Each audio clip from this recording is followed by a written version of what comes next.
नमस्कार,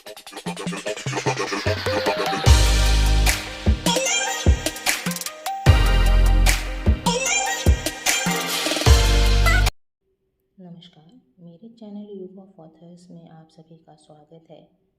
आज हम प्रेमचंद की कहानी शाप का दूसरा भाग पढ़ेंगे। चलिए तो शुरू करते हैं। भयंकर रूप कभी नहीं देखा था। मुझे स्वयं उनके पास जाते हुए डर लगता था, पर मेरे मृदु वचनों ने अंत में उन्हें वशीभूत कर लिया। वह अलग खड़े हो गए। युवक की छाती में गहरा घाव लगा था। उसे मैंने इसी गुफा में लाकर रखा और उसकी मरहम पट्टी करने लगी। एक दिन मैं कुछ आवश्यक वस्तुएं लेने के लिए उस कस्बे में गई जिसके मंदिर के कलश यहाँ से दिखाई दे रहे हैं, मगर वहाँ सब दुकानें बंद थी। बाजारों में खाक उड़ रही थी। चारों ओर स्यापा छाया हुआ था। मैं बहुत देर तक इधर उधर घूमती रही। किसी मनुष्य की सूरत भी न दिखाई देती थी कि उससे वहाँ का सब समाचार पूछूं। ऐसा व्यतीत होता था मानो यह दृश्य जीवों की बस्ती है। सोच ही रही थी कि वापस चलूं कि घोड़ों के टापों की ध्वनि कानों में आई और एक क्षण में एक स्त्री सिर से पैर तक काले वस्त्र धारण किए एक काले घोड़े पर सवार आती हुई दिखाई दी। उसके पीछे कई सवार और प्यादे काली वर्दियां पहने आ रहे थे। अकस्मात उस सवार स्त्री की दृष्टि मुझ पर पड़ी। उसने घोड़े को ऐड़ लगाई और मेरे निकट आकर कर्कश स्वर में बोली, तू कौन है? मैंने निर्भीक भाव से उत्तर दिया, मैं ज्ञान सरोवर के तट पर रहती हूँ। यहाँ बाजार में कुछ सामग्रियाँ लेने आई थी, किंतु शहर में किसी का पता नहीं। उस स्त्री ने पीछे की ओर देखकर कुछ संकेत किया और दो सवारों ने आगे बढ़कर मुझे पकड़ लिया और मेरी बाहों में रस्सियाँ डाल दी। मेरी समझ में न आता था कि मुझे किस अपराध का दंड दिया जा रहा है। बहुत पूछने पर भी किसी ने मेरे प्रश्नों का उत्तर न दिया। हाँ, अनुमान से यह प्रकट हुआ कि यह स्त्री यहाँ की रानी है। मुझे अपने विषय में तो कोई चिंता न थी, पर चिंता थी शेर सिंह की। वह अकेले घबरा रहे होंगे। भोजन का समय आ पहुँचा, कौन खिलावेगा? किस विपत्ति में फंसी, नहीं मालूम विधाता अब मेरी क्या दुर्गति करेंगे। मुझ अभागिन को इस दशा में भी शांति नहीं। इन्हीं मलिन विचारों में मग्न मैं सवारों के साथ आध घंटे तक चलती रही कि सामने एक ऊंची पहाड़ी पर एक विशाल भवन दिखाई दिया। ऊपर चढ़ने के लिए पत्थर काट कर चौड़े जीने बनाए गए थे। हम लोग ऊपर चढ़े। वहाँ सैकड़ों ही आदमी दिखाई दिए, किंतु सब के सब काले वस्त्र धारण किए हुए थे। मैं जिस कमरे में ला कर रखी गई वहाँ एक कुशासन के अतिरिक्त सजावट का और सामान न था। मैं ज़मीन पर बैठकर अपने नसीब को रोने लगी। जो कोई यहाँ आता था मुझ पर करुण दृष्टिपात करके चुप चला जाता। थोड़ी देर में रानी साहब आकर उसी कुशासन पर बैठ गई। यद्यपि उनकी अवस्था 50 वर्ष से अधिक थी, परंतु मुख पर अद्भुत कांति थी। मैंने अपने स्थान से उठकर उनका सम्मान किया और हाथ बांधकर अपनी किस्मत का फैसला सुनने के लिए खड़ी हो गई। ए मुसाफिर रानी, महोदया के तेवर देखकर पहले तो मेरे प्राण सूख गए, किंतु जिस प्रकार चंदन जैसी कठोर वस्तु में मनोहर सुगंधि छिपी होती है, उसी प्रकार उनकी कर्कशता और कठोरता के नीचे मोम के सदृश हृदय छिपा हुआ था। उनका प्यारा पुत्र थोड़े ही दिन पहले युवावस्था में ही दगा दे गया था। उसी के शोक में सारा शहर मातम मना रहा था। मेरे पकड़े जाने का कारण यह था कि मैंने काले वस्त्र क्यों न धारण किए थे। यह वृत्तांत सुनकर मैं समझ गई कि जिस राजकुमार का शोक मनाया जा रहा है वह वही युवक है जो मेरी गुफा में पड़ा हुआ है। मैंने उनसे पूछा, राजकुमार मुश्की घोड़े पर तो सवार नहीं थे? रानी, हाँ हाँ, मुश्की घोड़ा था। उसे मैंने उनके लिए अरब देश से मंगवा दिया था। क्या तूने उन्हें देखा है? मैं, हाँ देखा है। रानी ने पूछा, कब? मैं, जिस दिन वह शेर का शिकार खेलने गए थे। रानी, क्या तेरे सामने ही शेर ने उन पर चोट की थी? मैं, हाँ, मेरी आंखों के सामने। रानी उत्सुक होकर खड़ी हो गई और बड़े दीन भाव से बोली, तू उनकी लाश का पता लगा सकती है? मैं, ऐसा न कहिए, वह अमर हों। वह 2 सप्ताहों से मेरे यहाँ मेहमान है। रानी हर्ष में आश्चर्य से बोली, मेरा रणधीर जीवित है? मैं, हाँ, अब उनसे चलने फिरने की शक्ति आ गई है। रानी मेरे पैरों पर गिर पड़ी। तीसरे दिन अर्जुन नगर की कुछ और ही शोभा थी। वायु आनंद के मधुर स्वर में गूंजती थी। दुकानों ने फूलों का हार पहना था। बाजारों में आनंद के उत्सव मनाए जा रहे थे। शोक के काले वस्त्रों की जगह केसर का सुहावना रंग बधाई दे रहा था। इधर सूर्य ने उषा सागर से सिर निकाला, उधर सलामियां दगना आरंभ हुई। आगे आगे मैं एक सच्चा घोड़े पर सवार आ रही थी। पीछे राजकुमार का हाथी सुनहरे झूलों से सजा चला आता था। स्त्रियां अटारियों पर मंगल के गीत गाती थीं और पुष्पों की वृष्टि करती थीं। राजभवन के द्वार पर रानी मोतियों से आंचल भरे खड़ी थीं। जो ही राजकुमार हाथी से उतरे, वह उन्हें गोद में लेने के लिए दौड़ी और छाती से लगा लिया। है मुसाफिर, आनंदोत्सव समाप्त होने पर जब मैं विदा होने लगी तो रानी महोदय ने सजल नयन होकर कहा, बेटी, तूने मेरे साथ जो उपकार किया है उसका फल तुझे भगवान देंगे। तूने मेरे राजवंश का उद्धार दिया, नहीं तो कोई पितरों को जल देने वाला भी न रहता। मैं तुझे कुछ विदाई देना चाहती हूँ, वह तुझे स्वीकार करनी पड़ेगी। अगर रणधीर मेरा पुत्र है तो तू मेरी पुत्री है। तूने ही रणधीर को प्राणदान दिया है।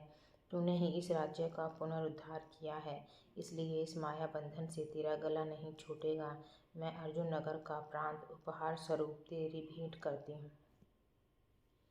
रानी की यह असीम उदारता देखकर मैं दंग रह गई। कलयुग में भी कोई ऐसा दानी हो सकता है, इसकी मुझे आशा न थी। यद्यपि मुझे धन भोग की लालसा न थी, पर केवल इस विचार से कि कदाचित यह संपत्ति मुझे अपने भाइयों की सेवा करने की सामर्थ्य दे, मैंने एक जागीरदार की जिम्मेदारियां अपने सिर ली। तब से 2 वर्ष व्यतीत हो चुके हैं, पर भोग विलास ने मेरे मन को एक क्षण के लिए भी चंचल नहीं किया। मैं कभी पलंग पर नहीं सोई, रूखी सूखी वस्तुओं के अतिरिक्त और कुछ नहीं खाया। पति वियोग की दशा में स्त्री तपस्विनी हो जाती है, उसकी वासनाओं का अंत हो जाता है। मेरे पास कई विशाल भवन है, कई रमणीक वाटिकाएं हैं। विषय वासना की ऐसी कोई सामग्री नहीं है जो प्रचुर मात्रा में उपस्थित ना हो, पर मेरे लिए वह सब त्याज्य है। भवन सूने पड़े हैं, वाटिकाओं में खोजने से भी हरियाली ना मिलेगी। मैंने उनकी ओर कभी आंख उठाकर भी नहीं देखा। अपने प्राणधार के चरणों से लगे हुए मुझे अन्य किसी वस्तु की इच्छा नहीं है। मैं नित्य प्रति अर्जुन नगर जाती हूँ और रियासत की आवश्यक कामकाज करके लौट आती हूँ। नौकर चाकरों को कड़ी आज्ञा दे दी गई है कि मेरी शांति में बाधक ना हो। रियासत की संपूर्ण आय परोपकार में व्यय होती है। मैं उसकी कौड़ी भी अपने खर्च में नहीं लाती। आपको अवकाश हो तो आप मेरी रियायत का प्रबंध देखकर बहुत प्रसन्न होंगे। मैंने इन 2 वर्षों में 20 बड़े बड़े तालाब बनवा दिए हैं और 40 गौशालाएं बनवा दी हैं। मेरा विचार है कि अपनी रियासत में नहरों का ऐसा जाल बिछा दूं जैसे शरीर में नाड़ियों का। मैंने 100 कुशल वैद्य नियुक्त कर दिए हैं जो ग्रामों में विचरण करें और रोग की निवृत्ति करें। मेरा कोई ऐसा ग्राम नहीं है जहाँ मेरी ओर से सफाई का प्रबंध ना हो। छोटे छोटे गाँव में आपको लालटेनें जलती हुई मिलेंगी। दिन का प्रकाश ईश्वर देता है, रात के प्रकाश की व्यवस्था करना राजा का कर्तव्य है। मैंने सारा प्रबंध पंडित श्रीधर के हाथों में दे दिया है। सबसे प्रथम कार्य जो मैंने किया वह था कि उन्हें ढूंढूं, निकालूं और यह भार उनके सिर रख दूं। इस विचार से नहीं कि उनका सम्मान करना मेरा अभीष्ट था, बल्कि मेरी दृष्टि में कोई अन्य पुरुष ऐसा कर्तव्यपरायण, ऐसा निस्पृह, ऐसा सच्चरित्र न था। मुझे पूर्ण विश्वास है कि वह यह आजीवन रियासत की बागडोर अपने हाथ में रखेंगे। विद्याधरी भी उनके साथ है, वही शांति और संतोष की मूर्ति, वही धर्म और व्रत की देवी। उसका पातिव्रत धर्म अब भी ज्ञान सरोवर की भांति अपार और अथाह है। यद्यपि उसका सौंदर्य सूर्य अब मध्याह्न पर नहीं है, पर अब भी वह रनिवास की रानी जान पड़ती है। चिंताओं ने उसके मुख पर शिकन डाल दी है। हम दोनों कभी कभी मिल जाती हैं, किंतु बातचीत की नौबत नहीं आती। उसकी आंखें झुक जाती हैं, मुझे देखते ही उसके ऊपर घड़ों पानी पड़ जाता है और उसके माथे के जल बिंदु दिखाई देने लगते हैं। मैं आपसे सत्य कहती हूँ कि मुझे विद्याधरी से कोई शिकायत नहीं है। उसके प्रति मेरे मन में दिनों दिन श्रद्धा और भक्ति बढ़ती जाती है। मैं उसे देखती हूँ तो मुझे प्रबल उत्कंठा होती है कि उसके पैरों पर पड़ूं। पतिव्रता स्त्री के दर्शन बड़े सौभाग्य से मिलते हैं, पर केवल इस भय से कि कदाचित वह इसे मेरी खुशामद समझे रुक जाती हूँ।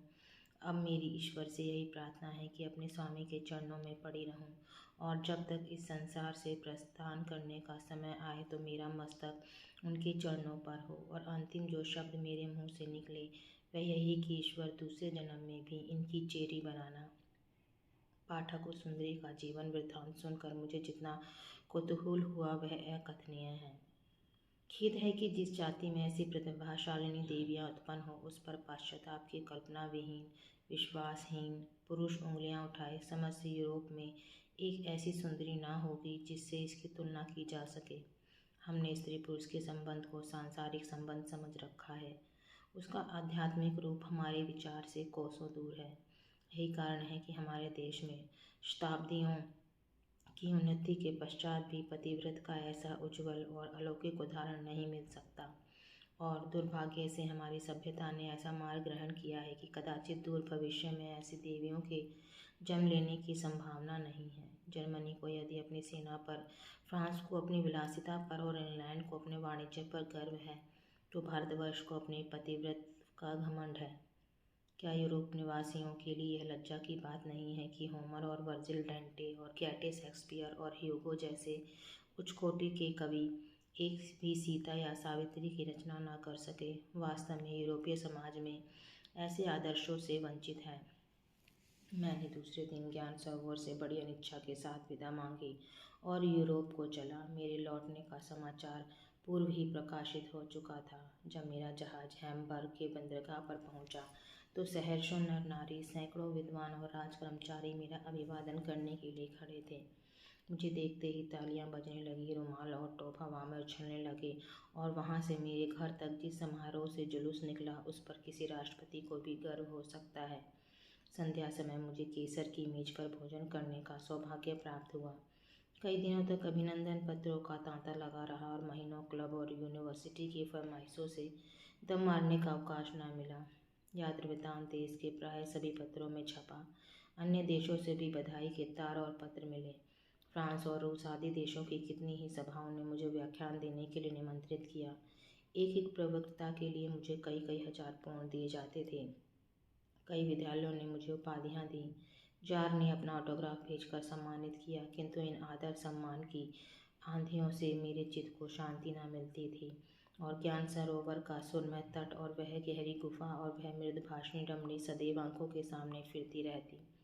उसके मधुर शब्द कानों में गूंजा करते।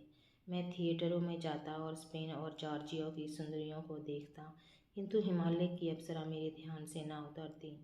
कभी कभी कल्पना में मुझे वह देवी आकाश से उतरती हुई मालूम होती, तब चित्त चंचल हो जाता और विकल उत्कंठा होती कि किसी तरह पर लगाकर ज्ञान सरोवर के तट पर पहुंच जाऊं। आखिर एक रोज मैंने सफ़र का सामान दुरुस्त किया और उसी मिति के ठीक 1000 दिनों के बाद जब मैंने पहली बार ज्ञान सरोवर के तट पर कदम रखा था, मैं फिर वहां जा पहुंचा। प्रभात का समय था। गिरिराज सुनहरा मुकुट पहने खड़े रहे थे। मंद समीर के आनंदमय झोंकों से ज्ञान सरोवर का निर्मल प्रकाश से प्रतिबिंबित जल इस प्रकार लहरा रहा था मानो अगणित अप्सराएं आभूषणों से जगमगाती हुई नृत्य कर रही हों। लहरों के साथ शब्दल यूं झकोरे लेते थे जैसे कोई बालक हिंडोले में झूल रहा हो। फूलों के बीच में श्वेत हंस तैरते हुए ऐसे मालूम होते थे मानो लालिमा से छाए हुए आकाश पर तारागण चमक रहे हों। मैंने उत्सुक नेत्रों से इस गुफा की ओर देखा तो वहाँ एक विशाल राजप्रसाद आसमान से कंधा मिलाए खड़ा था। एक और रमणीक उपवन था, दूसरी ओर एक गगनचुंबी मंदिर। मुझे यह काया पलट देखकर आश्चर्य हुआ। मुख्य द्वार पर जाकर देखा तो 2 चौबदार उदे मखमल की वर्दियां पहने जरी के पट्टे बांधे खड़े थे। मैंने उनसे पूछा, क्यों भाई, यह किसका महल है? चौबदार, अर्जुन नगर की महारानी का। मैं, क्या अभी हाल ही में बना है? चौबदार, हाँ। तुम कौन हो? मैं, एक परदेशी यात्री हूँ। क्या तुम महारानी को मेरी सूचना दोगे? चौबदार, तुम्हारा क्या नाम है और कहाँ से आते हो? मैं, उनसे केवल इतना कह देना कि यूरोप से एक यात्री आया है और आपके दर्शन करना चाहता है। चौबदार भीतर गया, एक क्षण बाद आकर बोला, मेरे साथ आओ। मैं उसके साथ हो लिया। पहले एक लंबी दलान मिली जिसमें भांति भांति के पक्षी पिंजरों में बैठे चहक रहे थे। इसके बाद एक विस्तृत बारहदरी में पहुंचा जो संपूर्णतः पाषाण की बनी हुई थी। मैंने ऐसी सुंदर गुलकारी ताजमहल की अतिरिक्त और कहीं नहीं देखी। फर्श की बच्चीकारी को देखकर उस पर पांव धरते संकोच होता था। दीवारों पर निपुण चित्रकारों की रचनाएं शोभायमान थीं। बारहदरी के दूसरे सिरे पर एक चबूतरा था जिस पर मोटी कालीनें बिछी हुई थीं। मैं फर्श पर बैठ गया। इतने में एक लंबे कद का रूपवान पुरुष अंदर आता हुआ दिखाई दिया। उसके मुख पर प्रतिभा की ज्योति झलक रही थी और आंखों से गर्व टपक पड़ता था। उसकी काली और भाले की नोक के सदृश तनी हुई मूछें, उसके भौरे की तरह काले घुंघराले बाल उसकी आकृति की कठोरता को नम्र कर देते थे।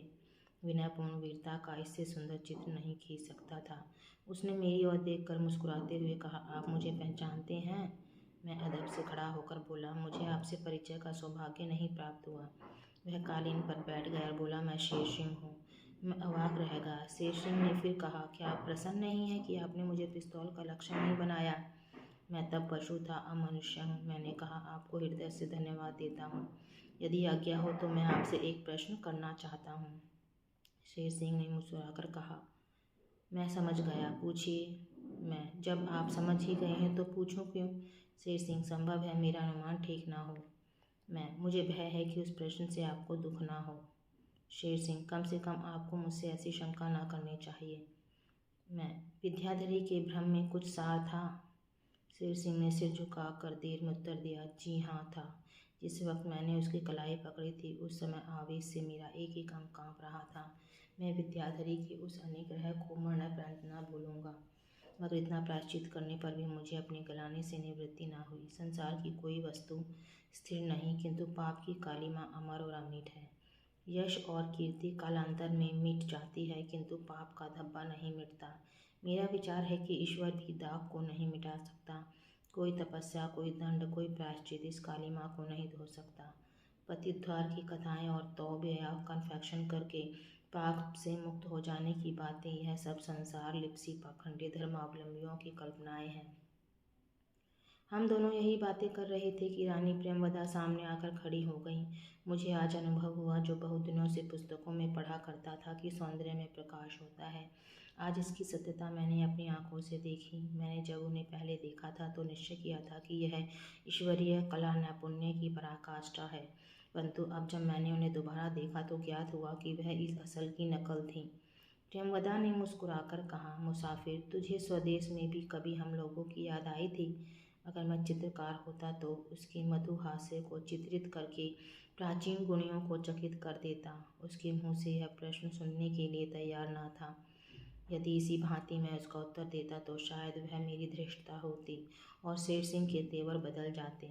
मैं यह भी न सह सका कि मेरे जीवन का सबसे सुखद भाग वही था जो ज्ञान सरोवर के तट पर व्यतीत हुआ था, किंतु मुझे इतना साहस भी न हुआ। मैंने दबी जबान से कहा, क्या मैं मनुष्य नहीं हूँ?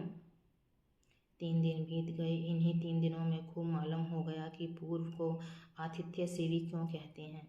यूरोप का कोई दूसरा मनुष्य जो यहाँ की सभ्यता से परिचित ना हो, इन सत्कारों से ऊब जाता, किंतु मुझे इन देशों के रहन सहन का बहुत अनुभव हो चुका है और मैं इसका आदर करता हूँ। चौथे दिन मेरी विनय पर रानी प्रेमवदा ने अपनी शेष कथा सुनानी शुरू की। हे मुसाफिर, मैंने तुझसे कहा था कि अपनी रियासत का शासनभार मैंने श्रीधर पर रख दिया था, और जितनी योग्यता और दूरदर्शिता से उन्होंने इस काम को संभाला है, उनकी प्रशंसा नहीं हो सकती। ऐसा बहुत कम हुआ है कि एक विद्वान पंडित, जिसका सारा जीवन पठन पाठन में व्यतीत हुआ हो, एक रियासत का बोझ संभाले। किंतु राजा बिरबल की भांति पंडित श्रीधर भी सब कुछ कर सकते हैं। मैंने परीक्षार्थ उन्हें यह काम सौंपा था। अनुभव ने सिद्ध कर दिया कि वह इस कार्य के सर्वथा योग्य हैं। ऐसा जान पड़ता है कि कुल परंपरा ने उन्हें इस काम के लिए अभ्यस्त कर दिया। जिस समय उन्होंने इसका काम अपने हाथ में लिया, वह एक रियासत एक उजड़ ग्राम के सदृश थी। अब वह धन धान्यपूर्ण एक नगर है। शासन का कोई ऐसा विभाग नहीं जिस पर उनकी सूक्ष्म दृष्टि न पहुंची हो। थोड़े ही दिनों में लोग उनके शील स्वभाव पर मुग्ध हो गए और राजा रणधीर सिंह भी उन पर कृपा दृष्टि रखने लगे। पंडित जी पहले शहर से बाहर एक ठाकुर द्वारे में रहते थे, किंतु जब राजा साहब से मेल जोल बढ़ा तो उनके आग्रह से विवश होकर राजमहल में चले आए। यहाँ तक परस्पर मैत्री और घनिष्ठता बढ़ी कि मान प्रतिष्ठा का विचार जाता रहा। राजा साहब पंडित जी से संस्कृत भी पढ़ते थे और उनके समय का अधिकांश भाग पंडित जी के मकान पर ही कटता था। किंतु शौक, यह विद्या प्रेम या शुद्ध मित्र भाव का आकर्षण न था, यह सौंदर्य का आकर्षण था। यदि उस समय मुझे लेश मात्र भी संदेह होता कि रणधीर सिंह की यह घनिष्ठता कुछ और ही पहलू लिए हुए है, तो उसका अंत इतना खेदजनक न होता जितना कि हुआ। उनकी दृष्टि विद्याधरी पर उस समय पड़ी जब वह ठाकुर द्वारे में रहती थी, और यह सारी कुयोजनाएं उसी की करामात थीं। राजा साहब स्वभावतः बड़े ही सच्चरित्र और संयमी पुरुष हैं, किंतु जिस रूप ने मेरे पति जैसे देव पुरुष का ईमान डिगा दिया, वह सब कुछ कर सकता है। भोली भाली विद्याधरी मनोविकारों की इस कुटिल नीति से बेखबर थी। जिस प्रकार छलांगे मारता हुआ हिरण व्याध की फैलाई हुई हरी हरी घास से प्रसन्न होकर उस ओर बढ़ता है, और यह नहीं समझता कि प्रत्येक पग मुझे सर्वनाश की ओर लिए जाता है, उसी भांति विद्याधरी को उसका चंचल मन अंधकार की ओर खींच लिए जाता था। वह राजा साहब के लिए अपने हाथों से बीड़ी लगाकर भेजती, पूजा के लिए चंदन रगड़ती। रानी जी से भी उसका बहनापा हो गया। वह एक क्षण के लिए भी उसे अपने पास से न जाने देती। दोनों साथ साथ बाग की सैर करती, साथ साथ झूला झूलती, साथ साथ चौपड़ खेलती। यह उनका श्रृंगार करती और वह उनकी मांग चोटी संवारती, मानो विद्याधरी ने रानी के हृदय में वह स्थान प्राप्त कर लिया हो जो किसी समय मुझे प्राप्त था। लेकिन वह गरीब क्या जानती थी कि जब मैं बाग की रविशों में विचरती हूँ तो कुवासना मेरे तलवे के नीचे आंखें बिछाती है। जब मैं झूला झूलती हूँ तो वह आड़ में बैठी हुई आनंद से झूमती है। इस एक सरल हृदय अबला स्त्री के लिए चारों ओर से चक्रव्यूह रचा जा रहा था। इस प्रकार एक वर्ष व्यतीत हो गया। राजा साहब का रक्त जब्त दिनों दिन बढ़ता जाता था। पंडित जी को उनसे वह स्नेह हो गया जो गुरुजी को अपने एक होनहार शिष्य से होता है। मैंने जब देखा कि आठों पहर का यह सहवास पंडित जी के काम में विघ्न डालता है, तो एक दिन मैंने उनसे कहा, यदि आपको कोई आपत्ति न हो तो दूरस्थ देहातों का दौरा आरंभ कर दें और इस बात का अनुसंधान करें कि देहातों में कृषकों के लिए बैंक खोलने में हमें प्रजा से कितनी सहानुभूति और कितनी सहायता की आशा करनी चाहिए। पंडित जी के मन की बात नहीं जानती, पर प्रत्यक्ष में उन्होंने कोई आपत्ति नहीं की। दूसरे ही दिन प्रातःकाल चले गए, किंतु आश्चर्य है कि विद्याधरी उनके साथ न गई। अब तक पंडित जी जहाँ कहीं जाते थे, विद्याधरी परछाई की भांति उनके साथ रहती थी। असुविधा या कष्ट का विचार भी उसके मन में न आता था। पंडित जी कितना ही समझाएं, कितना ही डराएं, पर वह उनका साथ न छोड़ती थी। पर अब की बार कष्ट के विचार ने उसे कर्तव्य के मार्ग से विमुख कर दिया। पहले उसका पातिव्रत एक वृक्ष था जो उसके प्रेम की क्यारी में अकेला खड़ा था, किंतु अब उसी क्यारी में मैत्री का घास पात निकल आया था, जिनका पोषण भी उसी भोजन पर अवलंबित था। ऐ मुसाफिर, 6 महीने गुजर गए और पंडित श्रीधर वापस न आए। पहाड़ों की चोटियों पर छाया हुआ हिम घुल घुल कर नदियों में बहने लगा। उनकी गोद में फिर रंग बिरंग के फूल लहलाने लगे। चंद्रमा की किरणें फिर फूलों की महक सूंघने लगी। सभी पर्वतों के पक्षी अपनी वार्षिक यात्रा समाप्त कर फिर स्वदेश आ पहुँचे, किंतु पंडित जी रियासत के कामों में ऐसे उलझे कि मेरे निरंतर आग्रह करने पर भी अर्जुन नगर न आए। विद्याधरी की ओर से वह इतने उदासीन क्यों हुए, समझ में नहीं आता था। उन्हें तो उसका वियोग एक क्षण के लिए भी असह्य था, किंतु इससे अधिक आश्चर्य की बात यह थी कि विद्याधरी ने भी आग्रहपूर्ण पत्रों के लिखने के अतिरिक्त उनके पास जाने का कष्ट न उठाया। वह अपने पत्रों में लिखती, स्वामी जी, मैं बहुत व्याकुल हूँ। यहाँ मेरा जी जरा भी नहीं लगता। एक दिन एक एक वर्ष के समान व्यतीत होता है। न दिन को चैन, न रात को नींद। क्या आप मुझे भूल गए? मुझसे कौन सा अपराध हुआ? क्या आपको मुझ पर दया भी नहीं आती? मैं आपके वियोग में रो रो कर मरी जाती हूँ। नित्य स्वप्न देखती हूँ कि आप आ रहे हैं, पर यह स्वप्न सच्चा नहीं होता। उसके पत्र ऐसे ही प्रेममय शब्दों से भरे होते थे, और इसमें भी कोई संदेह नहीं कि जो कुछ वह लिखती थी वह भी अक्षरशः सत्य था। मगर इतनी व्याकुलता, इतनी चिंता और इतनी उद्विग्नता पर भी उसके मन में कभी यह प्रश्न न उठा कि क्यों न मैं ही उनके पास चली चलूं। बहुत ही सुहावनी ऋतु थी। ज्ञान सरोवर में यौवन काल की अभिलाषाओं की भांति कमल के फूल खिले हुए थे। राजा रणजीत सिंह की 25वीं जयंती का शुभ मुहूर्त आया। सारे नगर में आनंदोत्सव की तैयारियां होने लगीं।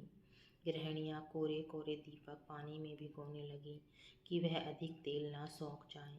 चैत्र की पूर्णिमा थी, किंतु दीपक की जगमगाहट ने ज्योत्सना को मार कर दिया था। मैंने राजा साहब के लिए इस्फहान से एक रत्न जटित तलवार मंगा रखी थी। दरबार के अन्य जागीरदारों और अधिकारियों ने भी भांति भांति के उपहार मंगा रखे थे। मैंने विद्याधरी के घर जाकर देखा तो वह एक पुष्पहार गूंथ रही थी। मैं आध घंटे तक उसके सम्मुख खड़ी रही, किंतु वह अपने काम में इतनी व्यस्त थी कि उसे मेरी आहट भी न मिली। तब मैंने धीरे से पुकारा, बहन। विद्याधरी ने चौंक कर सिर उठाया और बड़ी शीघ्रता से वह हार फूल की डाली में छिपा दिया और लज्जित होकर बोली, क्या तुम देर से खड़ी हो? मैंने उत्तर दिया, आध घंटे से अधिक हुआ। विद्याधरी के चेहरे का रंग उड़ गया, आंखें झुक गईं, कुछ हिचकिचाई, कुछ घबराई। अपने अपराधी हृदय को इन शब्दों से शांत किया, यह हार मैंने ठाकुर जी के लिए गूंथा है। इस समय विद्याधरी की घबराहट का भेद मैं कुछ न समझी। ठाकुर जी के लिए हार गूंथना क्या कोई लज्जा की बात है? फिर जब वह हार मेरी नज़रों से छिपा दिया गया तो उसका जिक्र ही क्या। हम दोनों ने कितनी ही बार साथ बैठकर हार गूंथे थे। कोई निपुण मालिन भी हमसे अच्छे हार ना गूंथ सकती थी, मगर इसमें शर्म क्या। दूसरे दिन यह रहस्य मेरी समझ में आ गया। वह हार राजा रणधीर सिंह को उपहार में देने के लिए बनाया गया था। यह बहुत सुंदर वस्तु थी। विद्याधरी ने अपना सारा चातुर्य उसके बनाने में खर्च किया था। कदाचित यह सबसे उत्तम वस्तु थी जो राजा साहब को भेंट कर सकती थी। वह ब्राह्मणी थी, राजा साहब की गुरु माता थी। उसके हाथों से यह उपहार बहुत ही शोभा देता, किंतु यह बात उसने मुझसे छिपाई क्यों? मुझे उस दिन रात भर नींद न आई। उसके इस रहस्य भाव ने उसे मेरी नज़रों से गिरा दिया। एक बार आँख झपकी तो मैंने उसे स्वप्न में देखा, मानो वह एक सुंदर पुष्प है, किंतु उसकी बाँस मिट गई हो। वह मुझसे गले मिलने के लिए बढ़ी, किंतु मैं हट गई और बोली कि तूने मुझसे यह बात छिपाई क्यों? ऐ मुसाफिर, राजा रणधीर सिंह की उदारता ने प्रजा को मालामाल कर दिया। रईसों और अमीरों ने खिलअतें पाईं, किसी को घोड़ा मिला, किसी को जागीर मिली। मुझे उन्होंने श्री भगवत गीता की एक प्रति एक मखमली बस्ते में रख कर दी। विद्याधरी को एक बहुमूल्य जड़ाऊ कंगन मिला। उस कंगन में अनमोल हीरे जड़े हुए थे। देहली की निपुण स्वर्णकारों ने इसके बनाने में अपनी कला का चमत्कार दिखाया था। विद्याधरी को अब तक आभूषणों से इतना प्रेम न था। अब तक सादगी ही उसका आभूषण और पवित्रता ही उसका श्रृंगार थी, पर इस कंगन पर वह लोटपोट हो गई। आषाढ़ का महीना आया, घटाएं गगनमंडल में मंडराने लगीं। पंडित श्रीधर को घर की सुध आई, पत्र लिखा कि मैं आ रहा हूँ। विद्याधरी ने मकान खूब साफ कराया और स्वयं अपना बनाव श्रृंगार किया। उसके वस्त्रों से चंदन की महक उड़ रही थी। उसके कंगन को संदूकचे से निकाला और सोचने लगी कि इसे पहनूं या ना पहनूं। उसके मन ने निश्चय किया कि ना पहनूंगी। संदूक बंद करके रख दिया। सहसा लौंडी ने आकर सूचना दी कि पंडित जी आ गए। यह सुनते ही विद्याधरी लपक कर उठी, किंतु पति के दर्शनों की उत्सुकता उसे द्वार की ओर नहीं ले गई। उसने बड़ी फुर्ती से संदूकचा खोला, कंगन निकाल कर पहना और अपनी सूरत आईने में देखने लगी। इधर पंडित जी प्रेम की उत्कंठा से कदम बढ़ाते दालान में से आंगन और आंगन से विद्याधरी के कमरे में आ पहुँचे। विद्याधरी ने आकर उनके चरणों को अपने सिर से स्पर्श किया। पंडित जी उसका यह श्रृंगार देख कर दंग रह गए। एकाएक उनकी दृष्टि उस कंगन पर पड़ी। राजा रणधीर सिंह की संगत ने उन्हें रत्नों का पारखी बना दिया था। ध्यान से देखा तो एक एक नगीना 1-1 हजार का था। चकित होकर बोले, यह कंगन कहाँ मिला? विद्याधरी ने जवाब पहले ही सोच रखा था, रानी प्रियंवदा ने दिया है। यह जीवन में पहला अवसर था कि विद्याधरी ने अपने पतिदेव से कपट किया। जब हृदय शुद्ध ना हो तो मुख से सत्य क्यों कर निकले। यह कंगन नहीं वरन एक विषैला नाग था।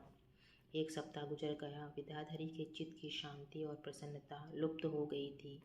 यह शब्द कि रानी प्रेमवदा ने दिया है प्रतिक्षण उसके कानों में गूंजा करते। वह अपने को धिक्कारती कि मैंने अपने प्राणधार से क्यों कपट किया। बहुधा रोया करती। एक दिन उसने सोचा कि क्यों न चलकर पति से सारा वृत्तांत सुना दूं। क्या वो मुझे क्षमा न करेंगे? यह सोचकर उठी, किंतु पति के सम्मुख जाते ही उसकी जबान बंद हो गई। वह अपने कमरे में आई और फूट फूट कर रोने लगी। कंगन पहनकर उसे बहुत आनंद हुआ था। इसी कंगन ने उसे हंसाया था, अब वही रुला रहा है। विद्याधरी ने रानी के साथ बागों में सैर करना छोड़ दिया। चौपड़ और शतरंज उसके नाम को रोया करती। यह सारे दिन अपने कमरे में पड़ी रोया करती, सोचती कि क्या करूं। काले वस्त्र पर काला दाग छिप जाता है, किंतु उज्जवल वस्त्र पर काली माँ की एक बूंद भी झलकने लगती है। वह सोचती, इसी कंगन ने मेरा सुख हर लिया है, यही कंगन मुझे रक्त के आंसू रुला रहा है। सर्प जितना सुंदर होता है उतना ही विषाक्त भी होता है। यह सुंदर कंगन विषधर नाग है, मैं उसका सिर कुचल डालूंगी। यह निश्चय करके उसने एक दिन अपने कमरे में कोयले का लाव जलाया, चारों तरफ के किवाड़ बंद किए और उस कंगन को, जिसने उसके जीवन को संकट में बना रखा था, संदूकचे से निकाल कर आग में डाल दिया। एक दिन वह था कि कंगन उसे प्राणों से भी प्यारा था। उसे मखमली संदूकचे में रखती थी, आज उसे इतनी निर्दयता से आग में जला रही है। विद्याधरी अलाव के सामने बैठी हुई थी, इतने में पंडित श्रीधर ने द्वार खटखटाया। विद्याधरी को काटो तो लोहो नहीं। उसने उठकर द्वार खोल दिया, सिर झुकाकर खड़ी हो गई। पंडित जी ने बड़े आश्चर्य से कमरे में निगाह दौड़ाई, पर रहस्य कुछ समझ में न आया। बोले कि किवाड़ बंद करके क्या हो रहा है? विद्याधरी ने उत्तर ना दिया। तब पंडित जी ने छड़ी उठा ली और अलाव को रेता तो कंगन निकल आया। उसका संपूर्णतः रूपांतर हो गया था। ना वह चमक थी, ना वह रंग, ना वह आकार। घबरा कर बोली, विद्याधरी तुम्हारी बुद्धि कहाँ है?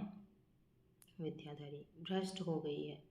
पंडित, इस कंगन ने तुम्हारा क्या बिगाड़ा था? विद्याधरी, इसने मेरे हृदय में आग लगा रखी है। पंडित, ऐसा अमूल्य वस्तु मिट्टी में मिल गई। विद्याधरी, इसने उससे भी अमूल्य वस्तु का अपहरण किया है। पंडित, तुम्हारा सिर तो नहीं फिर गया है? विद्याधरी, शायद आपका अनुमान सत्य है। पंडित जी ने विद्याधरी की ओर चुभने वाली निगाहों से देखा। विद्याधरी की आंखें नीचे को झुक गईं। वह उनसे आंखें ना मिला सकी। भय हुआ कि कहीं यह तीव्र दृष्टि मेरे हृदय में न चुभ जाए। पंडित जी कठोर स्वर में बोले, विद्याधरी तुम्हें स्पष्ट कहना होगा। विद्याधरी से अब न रुका गया। वह रोने लगी और पंडित जी के सम्मुख धरती पर गिर पड़ी। विद्याधरी को जब सुध आई तो पंडित जी का वहाँ पता न था। घबराई हुई बाहर के दीवान खाने में आई, मगर यहाँ भी उन्हें ना पाया। नौकरों से पूछा तो मालूम हुआ कि घोड़े पर सवार होकर ज्ञान सरोवर की ओर गए हैं। यह सुनकर विद्याधरी को कुछ ढांढस हुआ। वह द्वार पर खड़ी होकर उनकी राह देखती रही। दोपहर हुआ, सूर्य सिर पर आया, संध्या हुई, चिड़ियाँ बसेरा लेने लगीं। फिर रात आई, गगन में तारागण जगमगाने लगे, किंतु विद्याधरी दीवार की भांति खड़ी पति का इंतजार करती रही। रात बीत गई। वन जंतुओं के भयानक शब्द कानों में आने लगे। सन्नाटा छा गया। सहसा उसे घोड़े के टापों की ध्वनि सुनाई दी। उसका हृदय फड़कने लगा। आनंदोन्मत्त होकर द्वार के बाहर निकल आई, किंतु घोड़े पर सवार न था। विद्याधरी को अब विश्वास हो गया कि पतिदेव के दर्शन ना होंगे। या तो उन्होंने संन्यास ले लिया या आत्मघात कर लिया। उसके कंठ से वैराग्य और विषाद में डूबी हुई ठंडी सांसें निकली। वहीं भूमि पर बैठ गई और सारी रात खून के आंसू बहाती रही। जब उषा की निद्रा भंग हुई और पक्षी आनंद गान करने लगे, तब वह दुखिया उठी और अंदर जाकर लेट रही। जिस प्रकार सूर्य का ताव जल को सोख लेता है, उसी भांति शोक के ताव ने विद्याधरी का रक्त जला दिया। मुख से ठंडी सांस निकलती थी, आंखों से गर्म आंसू बहते थे। भोजन से अरुचि हो गई और जीवन से घृणा। इसी अवस्था में एक दिन राजा रणधीर सिंह संवेदना भाव से उसके पास आए। उन्हें देखते ही विद्याधरी की आंखें रक्तवर्ण हो गईं। क्रोध से ओंठ कांपने लगे। चिल्लाई हुई नागिन की भांति फुफकार कर उठी और राजा के सम्मुख आकर कर्कश स्वर में बोली, पापी, यह आग तेरी ही लगाई हुई है। यदि मुझ में अब भी कुछ सत्य है तो तुझे इस दुष्टता के कड़वे फल मिलेंगे। ये तीर के से शब्द राजा के हृदय में चुभ गए। मुंह से एक शब्द भी ना निकला। काल से न डरने वाला राजपूत एक स्त्री की आगिन्य दृष्टि से कांप उठा। एक वर्ष बीत गया। हिमालय पर मनोहर हरियाली छाई। फूलों ने पर्वत की गोद में क्रीड़ा करनी शुरू की। यह ऋतु बीती। जल थल ने बर्फ की सफ़ेद चादर ओढ़ी। जल पक्षियों की मालाएं मैदानों की ओर उड़ती हुई दिखाई देने लगीं। यह मौसम भी गुजरा। नदी नालों में दूध की धारें बहने लगीं। चंद्रमा की स्वच्छ निर्मल ज्योति ज्ञान सरोवर में थिरकने लगी। परंतु पंडित श्रीधर की कुछ टोहना लगी। विद्याधरी ने राजभवन त्याग दिया और एक पुराने निर्जन मंदिर में तपस्विनी की भांति कालकेश करने लगी। उस दुखिया की दशा कितनी करुणाजनक थी, उसे देखकर मेरी आंखें भर आती थीं। वह मेरी प्यारी सखी थी। उसकी संगत में मेरे जीवन के कई वर्ष आनंद से व्यतीत हुए थे। उसका यह अपार दुख देखकर मैं अपना दुख भूल गई। एक दिन वह था कि उसने अपने पातिव्रत्य के बल पर मनुष्य को पशु के रूप में परिणत कर दिया था, और आज यह दिन है कि उसका पति भी उसे त्याग रहा है। किसी स्त्री के हृदय पर इससे अधिक लज्जाजनक, इससे अधिक प्राणघातक आघात नहीं लग सकता। उसकी तपस्या ने मेरे हृदय में उसे फिर उसी सम्मान के पद पर बिठा दिया। उसके सतीत्व पर फिर मेरी श्रद्धा हो गई, किंतु उसके कुछ पूछते, सांत्वना देते मुझे संकोच होता था। मैं डरती थी कि कहीं विद्याधरी यह न समझे कि मैं उससे बदला ले रही हूँ। कई महीनों के बाद जब विद्याधरी ने अपने हृदय का बोझा हल्का करने के लिए स्वयं मुझसे यह वृत्तांत कहा, तो मुझे ज्ञान हुआ कि यह सब कांटे राजा रणधीर सिंह के बोए हुए थे। उन्हीं की प्रेरणा से रानी जी ने पंडित जी के साथ जाने से रोका। उसके स्वभाव ने जो कुछ रंग बदला वह रानी जी की ही कुसंगति का फल था। उन्हीं की देखा देखी उसे बनाव श्रृंगार की चाट पड़ी। उन्हीं के मना करने से उसने कंगन का भेद पंडित जी से छिपाया। ऐसी घटनाएं स्त्रियों के जीवन में नित्य होती रहती हैं और उन्हें जरा भी शंका नहीं होती। विद्याधरी का पातिव्रत आदर्श था, इसलिए यह विचलता उसके हृदय में चुभने लगी। मैं यह नहीं कहती कि विद्याधरी कर्तव्य पथ से विचलित नहीं हुई, चाहे किसी के बहकाने से, चाहे अपने भोलेपन से। उसने कर्तव्य का सीधा रास्ता छोड़ दिया था, परंतु पाप कल्पना उसके दिल से कोसों दूर थी। ए मुसाफिर, मैंने पंडित श्रीधर का पता लगाना शुरू किया। मैं उसकी मनोवृत्ति से परिचित थी। वह श्री रामचंद्र के भक्त थे। कौशलपुरी की पवित्र भूमि और सरयू नदी के रमणीक तट उनके जीवन के सुख स्वप्न थे। मुझे ख्याल आया कि संभव है उन्होंने अयोध्या की राह ली हो। कहीं मेरे प्रयत्न से उनकी खोज मिल जाती और मैं उन्हें लाकर विद्याधरी के गले से मिला देती तो मेरा जीवन सफल हो जाता। इस गृहिणी ने बहुत दुख झेले हैं, क्या अब भी देवताओं को उस पर दया न आएगी? एक दिन मैंने शेर सिंह से कहा और 5 विश्वस्त मनुष्य के साथ अयोध्या को चली। पहाड़ों से नीचे उतरते ही रेल मिल गई। उसने हमारी यात्रा सुलभ कर दी। 20वें दिन मैं अयोध्या पहुंच गई और धर्मशाला में ठहरी। फिर सरयू में स्नान करके श्री रामचंद्र के दर्शन को चली। मंदिर के आंगन में पहुंची थी कि पंडित श्रीधर की सौम्य मूर्ति दिखाई दी। वह एक कुशासन पर बैठे हुए रामायण का पाठ कर रहे थे और सह नर नारी बैठे हुए उनकी अमृतवाणी का आनंद उठा रहे थे। पंडित जी की दृष्टि मुझ पर ज्यों ही पड़ी, वह आसन से उठकर मेरे पास आए और बड़े प्रेम से मेरा स्वागत किया। 2-2.5 घंटे तक उन्होंने मुझे उस मंदिर की सैर कराई। मंदिर की छत पर से सारा नगर शतरंज की बिसात की भांति मेरे पैरों के नीचे फैला हुआ दिखाई देता था। मंदगामिनी वायु सरयू की तरंगों को धीरे धीरे थपकियां दे रही थी। ऐसा जान पड़ता था मानो स्नेहमयी माता ने इस नगर को अपनी गोद में लिया हो। यहाँ से जब अपने डेरे को चली तब पंडित जी भी मेरे साथ आए। जब वह इत्मीनान से बैठे तो मैंने कहा, आपने तो हम लोगों से नाता ही तोड़ लिया। पंडित जी ने दुखी होकर कहा, विधाता की यही इच्छा थी, मेरा क्या वश था। अब तो श्री रामचंद्र की शरण आ गया हूँ और शेष जीवन उन्हीं की सेवा में भेंट होगा।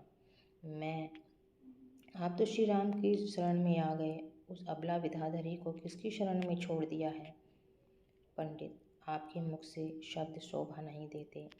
मैंने उत्तर दिया, विद्याधरी को मेरी सिफारिश की आवश्यकता नहीं है। अगर आपने उसके पातिव्रत पर संदेह किया है तो आपसे ऐसा भीषण पाप हुआ है जिसका प्रायश्चित आप बार बार जन्म लेकर भी नहीं कर सकते। आपकी यह भक्ति इस अधर्म का निवारण नहीं कर सकती। आप क्या जानते हैं कि आपके वियोग में उस दुखिया का जीवन कैसे कट रहा है? किंतु पंडित जी ने ऐसा मुंह बना लिया मानो इस विषय में वह अंतिम शब्द कह चुके। किंतु मैं इतनी आसानी से उनका पीछा क्यों छोड़ने लगी? मैंने सारी कथा आद्योपांत सुनाई और रणधीर सिंह की कपट नीति का रहस्य खोल दिया। तो पंडित जी की आंखें खुली।